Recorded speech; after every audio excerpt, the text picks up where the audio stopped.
un marco comparativo para poder analizar el comportamiento de cada una de las actividades, de cada uno de los sectores, para tener fiabilidad en las previsiones. Por lo tanto, teniendo en cuenta que el dato del paro registrado ha dado como dato histórico que hay más de 840.000 afiliados a la Seguridad Social en Canarias, que existen mecanismos de protección para el empleo, como pueden ser los expedientes de regulación de empleo a través de la reforma laboral, cuando se ha puesto en marcha un mecanismo a través de las relaciones laborales donde el contrato principal debe ser el contrato indefinido y no el temporal, todo aquel que quiera seguir lanzando un mensaje, no voy a decir pesimista porque la incertidumbre está ahí, pero sí de datos maquillados, de miedo, etcétera, a mí personalmente, que llevo muchos años en esto, me genera la duda de si está contento de que en Canarias haya más de 840.000 afiliados y pueda seguir creciendo o no, porque entonces no estaríamos hablando el mismo lenguaje. La realidad en este momento, aparte de la COVID, vamos a suponer que la hemos dejado atrás, suponerlo solo, porque ahora estamos más preocupados de otra cosa, de la inflación. Se han elevado los precios muchísimo, está afectando a la cesta de la compra de una manera notable. Cualquier familia lo nota, evidentemente las familias que son más vulnerables en cuanto a cuestiones de empleo o salariales, muchísimo más. Los efectos de la reforma laboral se han visto amortiguados por esta cuestión, incluso también las subidas sucesivas del salario mínimo interprofesional. Es decir, que todo aquello que se implementó con unos objetivos ahora mismo sufre un efecto frenazo, o por lo menos esa es la sensación que pueden tener una trabajadora o un trabajador que ha visto incrementado el salario mínimo, que ha conseguido la fijeza en el puesto de trabajo porque se acabó la temporalidad gracias a la reforma laboral. Eso ha venido a dar tranquilidad en términos de estabilidad en el empleo, en términos de incrementos, en este caso vamos a llamar el salario mínimo interprofesional, que no es lo mismo que las subidas salariales pactadas en convenio, que sería un elemento en positivo que ayudaría a frenar bueno, esa incertidumbre, sobre todo a las familias, a la hora de poder tener renta suficiente y poder hacer frente a la subida de la inflación, en el cual yo quiero mandar un mensaje, sobre todo a aquellos que aprovechan esta coyuntura para subir precios cuando no hay causa para subir los precios en algunos productos. Porque no se puede aprovechar las crisis para hacerse un aprovechamiento de la crisis. Sobre todo, y no lo puedo desligar, cuando en la COVID-19 se han invertido cantidades multimillonarias de dinero público para proteger a los sectores. Parece que se nos olvida muy pronto de que corresponsablemente teníamos que atender una situación económica y social y económica, sobre todo para proteger, y sobre todo en Canarias, los sectores más vulnerables. Vale, pero no sé si está refiriendo usted a los costes del propio sector turístico. Se refiere a la carestía de hoteles y apartamentos o al incremento de precios desde la patronal. ¿Eso se justifica como que simplemente se ha vuelto a los precios de 2019? No ha habido un incremento de precios con respecto, sí lo ha habido con respecto a 2020, pero porque en 2020 se bajaron. No sé si se refiere a eso. ¿A qué se refiere? Me refiero exactamente, especialmente porque estamos hablando del coste de la vida. Usted me está hablando de ocio. Yo no tengo capacidad de poder analizar comparativamente cuál ha sido el incremento, el decremento de los precios en empresas del sector turístico, que su principal negocio posiblemente no sea un turismo sustentado a quienes tienen las rentas más bajas en Canarias. Me refiero a precios que tienen que ver con el coste de la vida, con el coste de la cesta de la compra. Me refiero en otro tipo de precios que tienen que ver con el aprovechamiento de ciertas empresas que pudieran hacer más para moderar sus precios y que puedan tener un efecto sobre el coste de la energía. ¿Se refiere usted a las energéticas? Me refiero a las energéticas, ¿A las eléctricas? me refiero a empresas que en Canarias pueden incluso aprovechar esta situación para incrementar precios de forma menos moderada de lo que se debiera. porque las rentas familiares en Canarias son las que son. ¿Puede concretarlo un poco más? No te puedo concretar más, no te voy a aterrizar a darle nombre y apellido a las cosas, porque estoy mandando un mensaje general. Estoy mandando un mensaje general. O sea, a todo esto también tenemos un espacio que debemos valorar, que es un espacio bipartito en el ámbito de la negociación colectiva, que bueno, que soy consciente de que se están llegando a preacuerdos para subir los salarios no conforme al IPC, pero sí con un crecimiento salarial para los próximos años. Eso sí, sin cláusulas de revisión salarial, que es donde está el conflicto, que también debemos valorar, porque el incremento de muchos de los salarios en Canarias vienen si los salarios bajos estaban en el salario mínimo de 950 para pasarlos a 1.000 euros. Tampoco estamos hablando de que esas rentas son rentas bollantes. Por lo tanto, estoy hablando de que corresponsablemente si el sector público, si las administraciones públicas han invertido de forma corresponsable para proteger a todo nuestro tejido productivo, a las familias con una inversión multimillonaria, caramba, a quien sabe que a lo mejor el alza de los precios pudiera ser más moderado, yo haría un llamamiento a que hiciera examen de conciencia en ese sentido. Se refiere sobre todo al combustible. Y me refiero a alimentos. Pero los alimentos también lo están pasando mal. Quiero decir, el sector de la alimentación lo está pasando mal. Hay una crisis alimentaria, no, directamente en España, pero sí es verdad que está afectando. No de todos los productos. O sea, podría estar de acuerdo que hay ciertos alimentos, ciertos productos que tienen una incidencia directa sobre el alza de los precios del combustible, sobre la crisis alimentaria, pero no en todos los casos, y que hay crecimientos de precios que son superiores a otros, porque hay quienes en su gestión empresarial considera que es el momento de subirlos. Pero seamos conscientes que estamos en una crisis transitoria y que debemos ser corresponsables en esta situación. Porque en Canarias hay sectores muy vulnerables que todavía no han atravesado ni la crisis del 2008, ni la crisis del COVID-19, para ahora tener ciertos comportamientos que yo creo que es una cuestión de responsabilidad por quienes tienen la capacidad de subir en un porcentaje más o menos los precios que tienen una incidencia directa sobre las rentas más bajas. Le ponía el ejemplo antes del sector turístico, que efectivamente tiene que ver con el ocio y no con la primera necesidad, pero es verdad que desde el sector turístico se pone el acento sobre esta cuestión. Ahora tenemos mayores costes porque la energía ha subido. La luz ha subido, la factura de la luz les ha subido. Eso afecta a todo el mundo. Por eso le digo que quizás esa sea la justificación para que afecta a todo el mundo, pero voy a lo mismo. A unos más que a otros. Que es que se nos olvida esto. Es decir, claro que afecta a todo el mundo, pero a unos más que a otros. ¿Por qué no ha podido alcanzarse un pacto de rentas que fija las condiciones de subida o de congelación salarial entre patronal y sindicatos? Porque la discusión está en que la patronal no está dispuesta a firmar una cláusula de revisión salarial en los convenios colectivos. Básicamente es eso. ¿A qué escenarios económicos y del empleo se va a abocar Canarias en los próximos meses? No hablemos ya de los datos del paro cuando los conozcamos a primeros de julio, probablemente el lunes. Hablemos de cuáles son los escenarios. No hagamos tampoco política de adivinanza, pero sí habrán, dentro del gobierno, se plantearán diferentes escenarios. Oiga, pues si se mantiene la inflación en estos términos, pues ocurrirá esto. Si baja, gracias a las medidas, por ejemplo, que se aprobaron el pasado sábado en el Consejo de Ministros Extraordinarios, pues pasará esto otro. Y si la guerra se continúa o se prolonga más de 6 meses, pues pasará esto otro contrario. No lo sé. El escenario es moderadamente positivo, porque teniendo en cuenta que se están tomando medidas a medida de que se vaya viendo cuáles son los efectos de la guerra de Ucrania, los gobiernos tienen que ir tomando sus respectivas medidas. La principal sería desear que se acabe con la guerra de Ucrania, pero eso no está en nuestras manos. Con todas las variables que se están manejando en Canarias, que la actividad económica sigue teniendo unas previsiones, sobre todo en el comportamiento del sector turístico de forma positiva, pues en términos de empleo, nosotros manejamos datos que son moderadamente positivos de aquí a final de año. Y siempre mejor de lo que teníamos.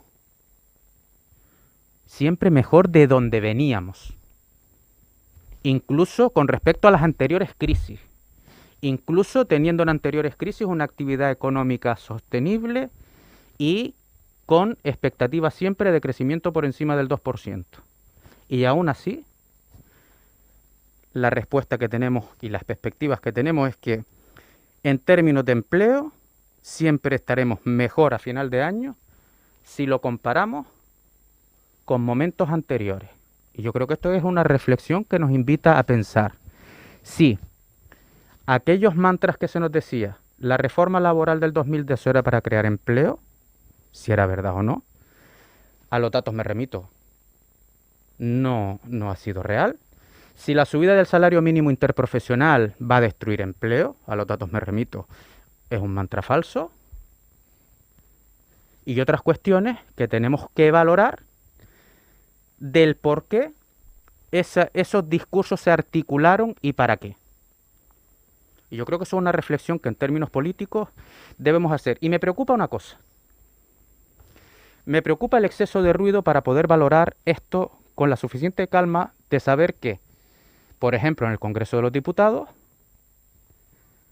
saltándose la legitimidad del diálogo social, hubo partidos que votaron en contra de la reforma laboral y salió en el último minuto y de penalti. Porque el mensaje es, a medida que lleguemos, vamos a cambiar la actual reforma laboral para volver a la del pasado y darle un giro de tuerca mucho peor que la anterior reforma laboral del 2012. Y esto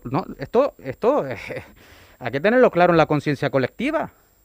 Pero el gobierno no lo rentabiliza en este momento. Yo creo que hay estrategias de comunicación en la que el exceso de ruido favorece que esto no lo podamos reflexionar. Pero es que el ruido se genera dentro. No, y los medios de comunicación también generan un ruido a veces excesivo, que no lo deslegitimo, pero la noticia normalmente se focaliza más en lo negativo que en lo positivo. Habrá que preguntarse el por qué.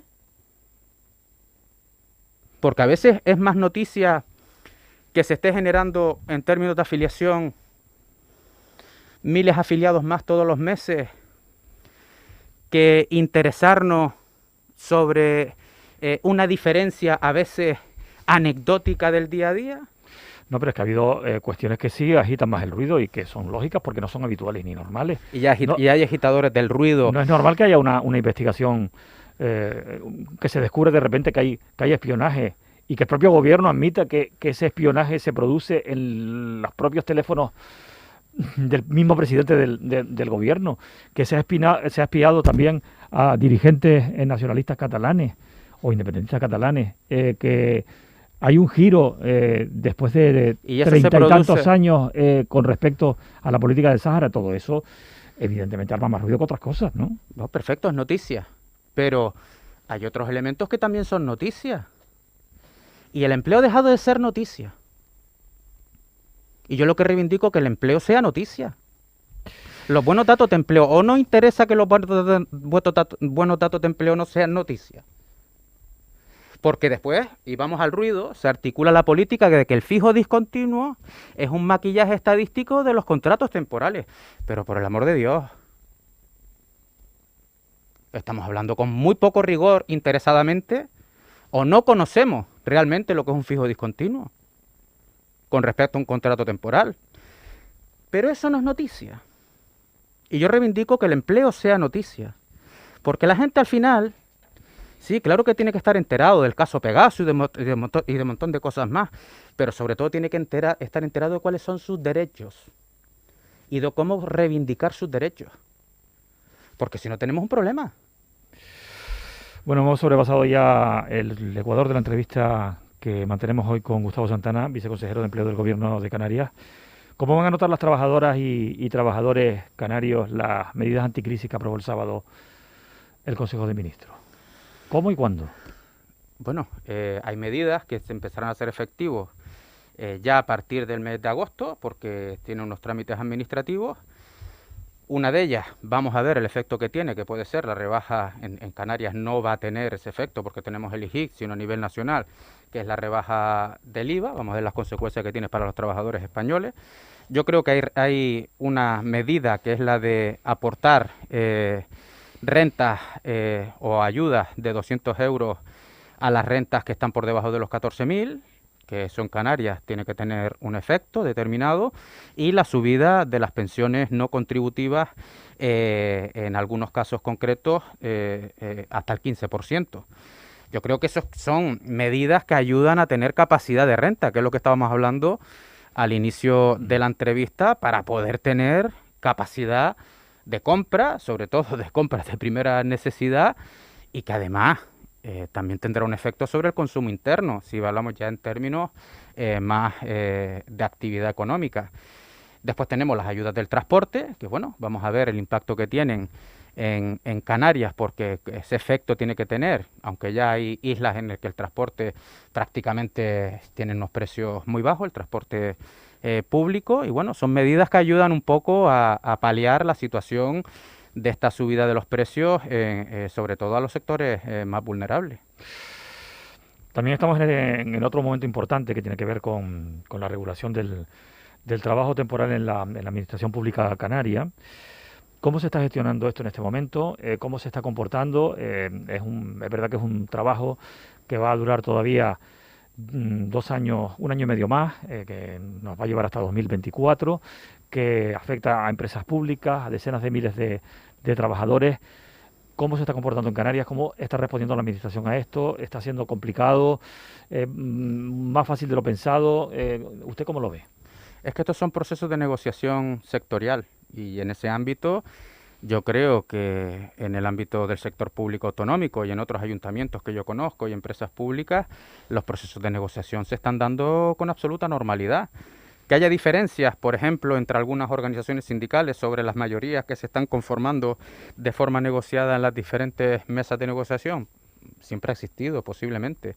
Pero lo importante es que salga todo con negociación, no solo las ofertas extraordinarias, sino después las bases que tienen que habilitar para poder desarrollar los diferentes los diferentes procesos de los concursos para la estabilización del empleo temporal. Yo creo que esta era una medida necesaria, y yo auguro que va a tener un altísimo grado de éxito esa estabilización del empleo temporal, no solo en la Comunidad Autónoma de Canarias, sino en la inmensa mayoría de las administraciones públicas canarias. Hay riesgo de judicialización, que es lo peor que puede ocurrir cuando se intenta estabilizar el empleo.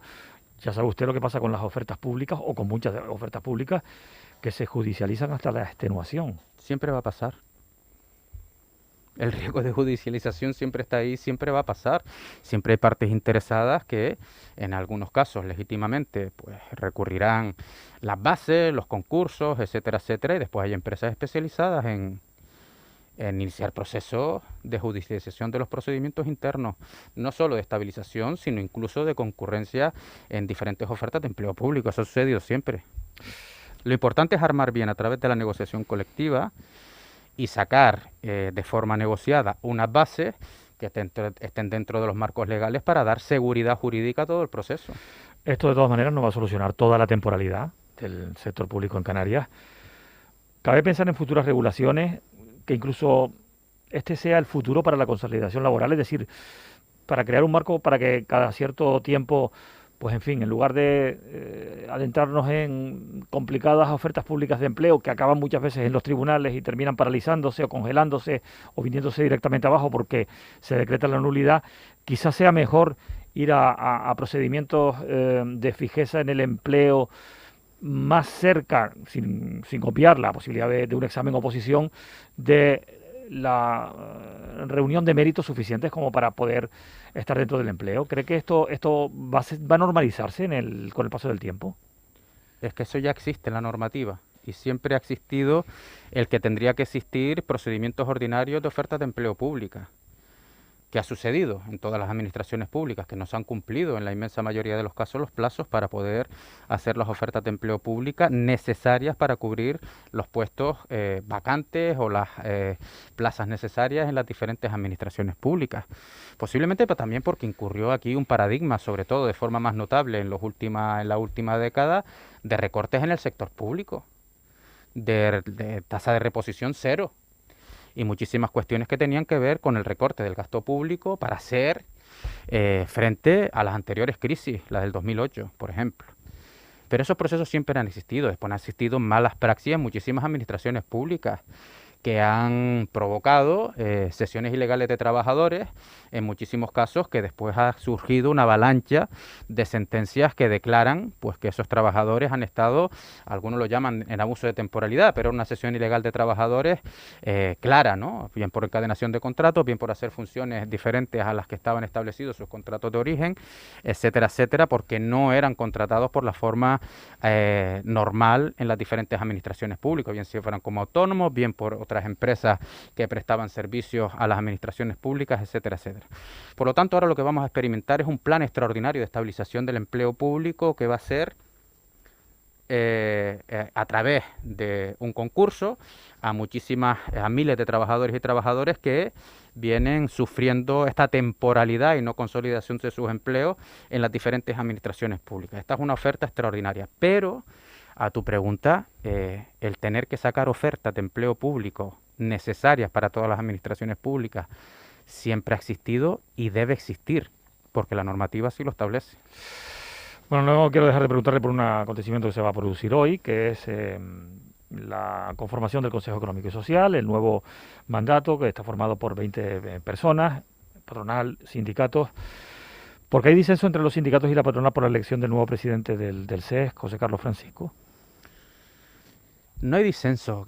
Cada organización ha tenido sus tiempos a la hora de definir su voto en un procedimiento que para la elección del nuevo presidente ya lleva mucho tiempo por determinar, con el ánimo siempre de buscar una persona de consenso para presidir el SES. Se ha valorado varios nombres en el último año y medio, en los últimos 2 años, en el que la primera valoración no terminó de... No me gusta dar nombres y apellidos porque las personas afectadas pueden sentirse molestas, creo que no es razonable sin citar nombres y apellidos, pero sí ha habido varios perfiles encima de la mesa que pudieran suscitar el consenso de todas las partes. Cuando hablo de consenso es que todos no, sindicatos y patronales que suman la mayoría del pleno del SES votaran a favor del presidente, porque ten en cuenta que después forman las cámaras de comercio, la asociación de consumidores y los expertos nombrados por el gobierno, parte del pleno del SES que tiene que nombrar el presidente y los vicepresidentes, que son vicepresidentes, vicepresidentas, que son 2. En este caso, hay organizaciones que habían posicionado su voto mucho antes en sus procedimientos internos y lo que no iban a hacer, y así lo hicieron saber, era volver a reunir a sus organizaciones para posicionar un voto sobre perfiles que ya se habían valorado por parte de estas organizaciones, y lo que han dicho es que van a mantener su voto teniendo en cuenta que ha sido decisiones de sus organizaciones en los órganos establecidos para ellos. En cualquier caso, yo creo que el SES termina hoy con un proceso de interinidad, que era necesario nombrar un presidente o una presidenta, las vicepresidencias, que tienen que estar conformados, una de ellas por nombramiento de los sindicatos y otra por los patronales, y volver a recuperar normalidad del órgano para poder emitir los dictámenes y cualquier tipo de informe que sea siempre preceptivo a la hora de requerir la aprobación de leyes, normativas, etcétera, en el ámbito de la Comunidad Autónoma Canaria, y también los informes anuales de cómo está la situación social y económica. Ahí siempre, ya le digo que va a haber consenso. Me gustaría preguntarle por su futuro. ¿Usted se ve en alguna lista electoral el año que viene? Pues la verdad que no lo sé. Yo me veo rompiéndome la cabeza y haciendo fuerzas para que salgan adelante todos los objetivos que nos marcamos al inicio de la legislatura, como la Ley de Economía Social, que ya es una realidad en Canarias, como la Ley de Cooperativas, que está en debate en el Parlamento, como el Plan de Emprendimiento que hemos sacado hacia adelante, como la Estrategia Canaria de Formación Profesional Dual que aprobamos el jueves pasado en la Concertación Social, como el Acuerdo de Igualdad y Brecha Salarial que aprobamos en el marco de la Concertación Social, y me veo en esa tarea. intentando que todo esto que hemos hablado a lo largo de la entrevista nos dé cada vez mejores datos de empleo y mejores datos de calidad en el empleo. Gustavo Santana, viceconsejero de Empleo del Gobierno de Canarias. Muchas gracias por venir a la radio pública. Gracias a ustedes. Buenos días.